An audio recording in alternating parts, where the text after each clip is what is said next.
হে এভৰিৱান, আই হোপ আপোনালোক সকলোৱে ভালে আছে। ইণ্ডিপেণ্ডেন্ট ডেৰ আগদিনাখন মানে আমাৰ কোৰ্টত ইমান ধুনীয়াকৈ ডেক'ৰেশ্যন কৰিছে। এইখিনি হ'ল CGM কোৰ্টৰ সন্মুখত, ইমান ধুনীয়াকৈ ডেক'ৰেশ্যন কৰিছে। ইভিনিং টাইমত লাইটনিং পূৰা হৈ আছিলে।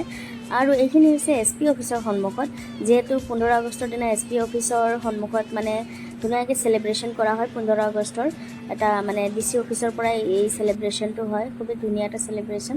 আৰু ইভিনিং টাইমত ইমান ধুনীয়াকৈ লাইট জ্বলি আছিলে, চাওক না, আমাৰ CGM অফিচৰ সন্মুখত, CGM কোৰ্টৰ সন্মুখত। আৰু বেলেগ কোৰ্টতো চলি আছিলে বাৰু, ডেক'ৰেশ্যন ধুনীয়া হৈছিলে, কিন্তু মানে লাইট জ্বলোৱা নাছিলে কাৰণে সেইখিনি মই ভিডিঅ' বনোৱা নাই।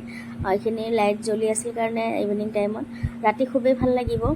আৰু এয়া চাওক, SP অফিচৰ সন্মুখত মানে ইণ্ডিপেণ্ডেন্ট ডেৰ আগদিনাখন ইমান ধুনীয়াকৈ মানে সজায়, ডেক'ৰেশ্যনখিনি কৰে, খুবেই ভাল লাগে। আৰু আপোনালোকক দেখুৱাবলৈ মই এই ভিডিঅ'বিলাক বনাইছোঁ।